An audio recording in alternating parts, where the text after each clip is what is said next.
All right, today is Thursday. I think today is going to be a short vlog. Um, Not that much going on today by way of different meetings, which personally I really welcome because um, I can get some heads down work time in. Um, some of my job is meetings. Unfortunately, probably too much of my job is meetings. But really, of course, the work gets done um, outside of meetings. So I'm taking advantage of the fact that I don't have anything in the morning. I'm gonna go get some chilaquiles, which is a breakfast I really like. Head over to the office and honestly just take advantage of having a fairly empty calendar and get right into some heads down work. If anything interesting comes up from that heads down work, any insights, I will jump on and share. But yep, basically today is a free for all kind of whatever things I've been putting off or things that have been added to my list as a result of my check-ins throughout all week. I give myself Thursday and Friday really to dig into. So, yep, that's what's on the docket, and see how it goes. I am getting very little done today, honestly. It's not realistic to expect that you can be at 100% productivity all the time. And it's just one of those times where I'm kind of just sitting in front of the computer. I know some of the things that have to be done, but they all kind of feel ticky-tacky.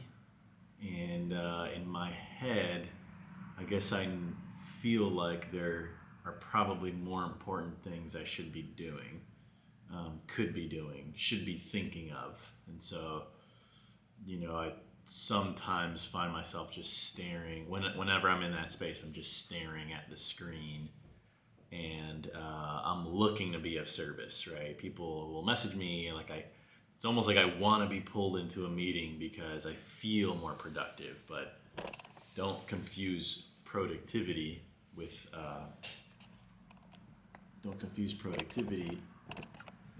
effectiveness. So I'm going to resist that temptation. It's still right around noon. So even though the morning wasn't particularly impactful or effective, I think what I'm going to do and what I tend to do during days like this is I will context switch. I'm just going to change scenery. I'm going to eat lunch, and I'm just going to take a little brain break. And normally in that time, what things to do become clearer. So, it's just, I appreciate even vlogging this moment because it's not always sitting down, you know exactly what to do, you're super clear. Sometimes you've put in motion the things that you need to put in motion, and then there are these pockets of time, and it could be easy to just fill them with aimless tasks and call it a day. But I'm trying to be intellectually honest about the time and how I can best spend it. So best to break it up, catch yourself, and see what could be done on the back half of the day. So that's all for now. Finally, I got what I was looking for. I made it. I'm back home. I ended up leaving the office, as I said, got some lunch, and went for a walk. And I went to the grocery store, ran some, errands, and then during that time, I called my co-CEO and I was like, it's really easy to get caught up acting busy, but what are the things that we actually have to be working on and doing? It's always good to kind of just remember, and there's value in writing them down, but actually, in my opinion, in my experience, a startup is so dynamic that, or I guess the way that I roll is I do write them down, but then all these things happen and I'm constantly stress testing the new initiatives, the new results, the new fires. There's all types of new fires that happen all the time. People leaving, technology breaking, laws changing, banks failing. I mean, any possible thing. Sometimes anything that you can think of. Sometimes all of those things happen. Sometimes some of them happen. For example, in the insurance industry, one of the big reinsurers turned out to be fraudulent and went under, and it caused pressure in the industry, and it created, as a result, then we had to be audited by one of our reinsurers. Not a financial audit, but almost just like a policy audit, which is commonplace. But all these things are constantly happening, and as they happen, you can have your regularly scheduled programming, but really you have to kind of, you have to take the new things that happen as they happen, assess them against the currently scheduled programming, and also against the fundamental things that are your priorities that you should always remember. So maybe that came out a little convoluted, but basically there's like the few core things you need to do right as a business. Okay, fine. There's probably like 3-4 things. For us, we need to grow at a reasonable pace. We need to be profitable, not only in our business, but in our underwriting, and we need to retain our members. So that's clear. The company knows those. That's kind of our big level objectives. But in any moment, there's probably like 4 to 6 things that as a CEO, you need to make sure happen. So for me, one of those was we need to make sure that the cost gets down, our fixed cost gets down to a reasonable place. You need to make sure that we ramp up our growth, but keep our customer acquisition cost at a certain place. You need to make sure that, and then it goes down the line. So those are the 4 to 6 things that a CEO needs to do, and those things are constantly changing. Probably, maybe not constantly, maybe like every every like 8 weeks, I would say that those revolving priority of 6 things probably change out. And then you have your regularly scheduled meetings, and then you have all the shit that happens on a daily basis. So that's kind of like 4 stacks of 4 layers of things to always keep in mind, pretty much, right? Crises and new things as they happen, your regularly scheduled programming, the 4 to 6 things that you kind of need to make sure that you execute that only the CEO can do. And then, of course, the big company focuses that you can't lose sight of. They're kind of like the North Star for the whole organization. So if it sounds like a lot of mental gymnastics, that's because it is. And for these reasons, I really have come to a place where as an operator, I trust my gut. And so earlier in the office, I'm shuffling paper around and I'm feeling like, I don't know that this is the best use of my time. And so sure enough, with a walk and a talk, I'm now at a place where I essentially remembered of the kind of 6 things that we're super focused on, which is the one that is most important right now that I should be really, really making sure to drive home. So that's really all you need to kind of just get back on track, so to speak, and make sure that your actions are super high output. And look, at the end of the day, you don't need to move mountains every day.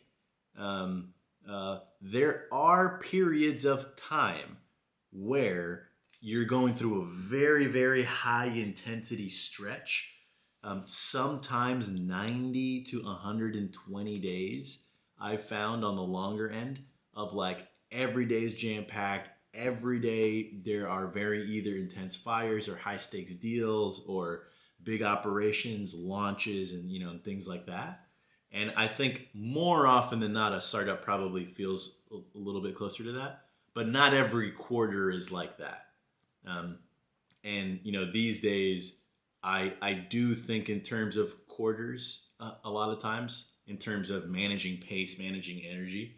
I think when I first started, everything was so urgent that I thought about everything in terms of weeks.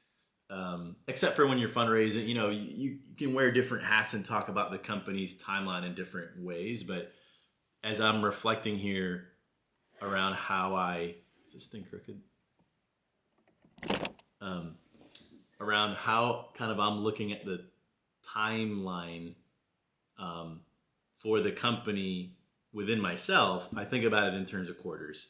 And I think that, this is going to be the quarter where we land a lot of the big the loose ends that we had in 2023, but also set ourselves up to have a really, really great rest of the year.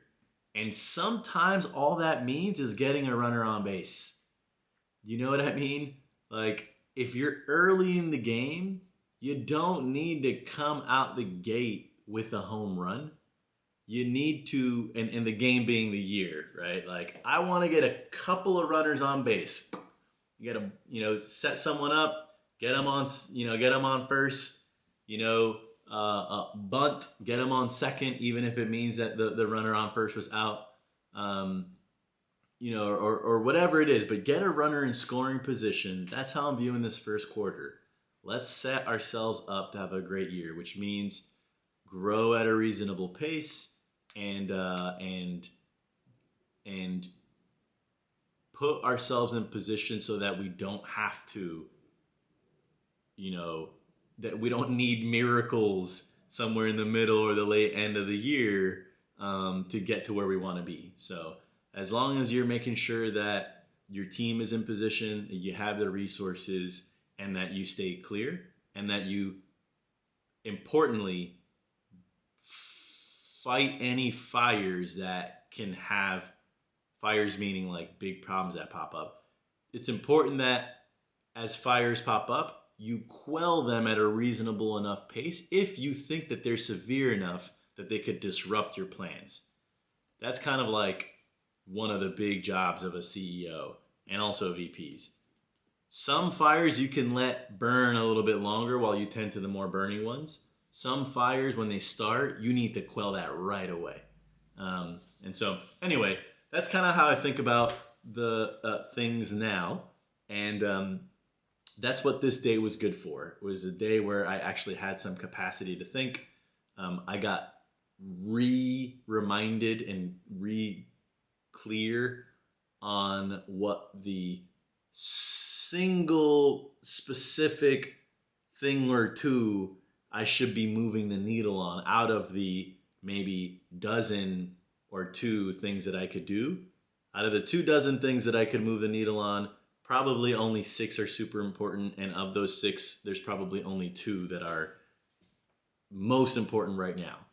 And so, yep, I'm clear on those. I'm about to just lock in on those right now. Do them on email and send some emails out and touch some stakeholders and make sure to build certain relationships and so on.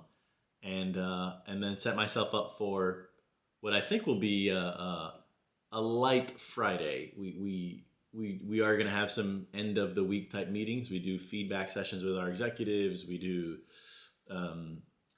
our member experience meeting got moved to Friday, so we'll do that tomorrow. And I'm probably going to work on some reporting for the board since I have the morning time with no meetings, and I have it blocked to build out decks and basically all the things that we worked on throughout the week with respects to our results, our operations, like all that data that we accumulated throughout the week. I'm going to start to put into a deck format so that I can share that out to the board and our investors. So that's pretty much how it works. We receive resources that we pitched people. We pitch people a vision and a business plan. We receive resources from people who bought in. Those resources are able to be allocated entirely at the discretion of the CEO. We build the team, we build the plan in consultation with our investors and our board. We then begin to execute that plan. And as you get the execution, as you're in the middle of the execution, your team reports back with data. You take that data, you package it, you communicate it out, you discuss what potential risks are, any new things that are unearthed.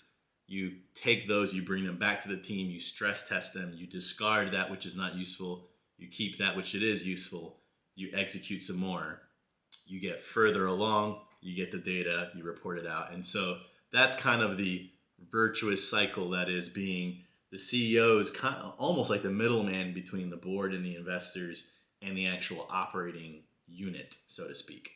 So tomorrow I'll spend a little bit of time working on the bridge, that is the bridge between ops and governance, which is the board. And that bridge is reporting and decks and stuff like that. So if you feel like I've over-indexed a little more heavily on reporting and stuff like that this particular week, that's because I have. And that's because, you know, the year just closed. And so it's fairly common cadence to do some year-end type of decks and reporting and annual reviews and that kind of stuff for stakeholders. So it's going to be fun actually to trail this vlog throughout the course of the year, because you guys are going to see just how much the year changes, right? Where we're in the year is kicked off, energy's high, but really momentum is just beginning to build. So we're kind of on the ground floor of the momentum. And then as the seasons go on, right? February, you're in the thick of the operations. March, things start to thaw. And then you're in that last month of that first quarter, you know, and then quarter two, you know, you have all that momentum that you carried from before into the second quarter.